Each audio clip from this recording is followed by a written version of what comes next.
कार्यालय पाखु द्वारस्थ होइछि। देखंतु तालचेर विधायक तालचेर लोकंक स्वार्थ प्रति आ जो दुर्नीति करजंती ताहाकु नै आमे आज उपजिलापालक कार्यालय पाखरे उपस्थित होइजु। आपण जानि थांतु जे तालचेर विधायक जणे हेले बड़ कलाकार से केतेबेले नायक भूमिका करजंती केतेबेले खलनायक भूमिका रे अवतीर्ण होजंती। आपण देखिते 3-4 दिन तळे हांडीधुआरे एमसीएल तरफरु 18 कोटी टकार गोटे पानीय जल प्रकल्प होइतिला सेथिरे जाइकिना किंतु सोशल मीडिया रे से कलाकार भाव रे कलाकार नामा कले। एबे गतकाली जीआईटीपीएल प्लांट पाई जो जमी अधिग्रहण होउतिला सेथिरे मध्ये से जाई बहुत बड़ भाव रे मो लोकंक पाखरे अछि तालचेर मो अंचल बोली गर्जन करजंती। आज्ञा 17 वर्ष भितरे आपण तालचेर पाई कोन करिसंती। एई 17 वर्ष भितरे आपण जेते जागा रे डिस्प्यूट अछि जेते जागा रे कोनोसी इंडस्ट्री बा खणी बा काम होउछि सब जागा रे जाना से आज्ञा निज कलाकार नाम देखै दियंती निज एक्टिंग देखै दियंती। किंतु आपण केबे चिंता करिसंती जेते समस्या गुडी को से उठैजंती केबे समाधान हेइछि समस्या उठेबे परवर्ती समय से कंपनी सहित से कॉन्ट्रैक्टर सहित से एमसीएल सहित हाथ मिलई निज कर्मी मानकर आ निज व्यक्तिगत स्वार्थ केंद्र हासिल होबो सेतिमै से करन। आमे आज आसीबार मुख्य हला आज्ञा आपण माने जानिजंती बड़जोरडा ग्राम पंचायत रो माळरगुडी आश्रम गुटे सुनिथिबे जोउठे कि सरकारी योजना रे कोटी कोटी टका खर्च होइछि। से आपण माने जानिथिबे निश्चित भाव रे माळरगुडी आश्रम कोनोसी आश्रम नुहे ये विधायकक दलीय कार्यालय से जदि विधायक दलीय कार्यालय करेंगे आमर कौन अभियोग ना किंतु अभियोग से आसो जिते से एमसीएल भरतपुर एरिया अधिग्रहण होता 15 ରୁ 20 एकर जगह को जबरदस्ती माळरगुडी आश्रम ना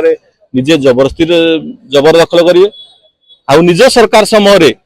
एमएलए ठू आरंभ करना जीपी लैड बा जिला परिषद लैड एमएनआरजीएस सब प्राय 5 कोटी अधिक फंड विभिन्न योजना जोड़ा बड़जोरडा ग्राम पंचायत लोक मानकर डेवलपमेंट खर्च होगा आसला ताकू से डाइवर्ट से जोटा कि संपूर्ण भाव में बेनियम कारण एमसीएल द्वारा अधिकृत होता जगह सरकारी योजनार फंड लगी पार ना ता सहित से कोटी कोटी टंका दुर्नीति बा फॉल्स बिल कर निज कर्मी मान नंदीरा कार्यक्रम एमसीएल अधिग्रहण ना ना से एमसीएल अधिग्रहण जगह से कर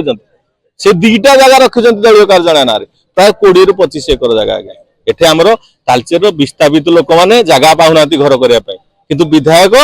25 ରୁ 30 एकर जगह निजे व्यक्तिगत कार्यालय बा सरकारी कार्यालय पय अधिग्रहण करना रखिछन। तेनु आमे आज माननीय उपजिलापाल को 2टी कथा जणाय पय आसु जो बेनियम भाबे सरकार योजना रे जो पैसा खर्च होइछि तार तदंत करी दोषी को दंड दिया जाऊ। आ द्वितीय कथा ला जेहेतु से माळरगुडी आश्रम रे सरकार योजना रू एमसीएल ठारू आरंभ करी सरकार सब योजना रू पैसा लगी तेणु से माळरगुडी आश्रम को बड़जोरडा ग्राम पंचायत कार्यालय को किंबा बड़जोरडा ग्राम कमिटी को हस्तांतर करा जाए। तालचेर प्रशासन जदि एथिपई किछि स्टेप न निए आकु कोन हमें निश्चित भाव में या पर जिलापाल को जनइमु जिलापाल जदि न शुणिबे आमे माननीय मुख्यमंत्री को जनइमु निश्चित भाव में या विरोध में आमे गोटे बड़ आंदोलन को आगामी दिन करिया को जाउछु। आ मोर आशा भरोसा मोहन माझी सरकार निश्चित भाव में उपयुक्त कार्यानुष्ठान ग्रहण करेंगे।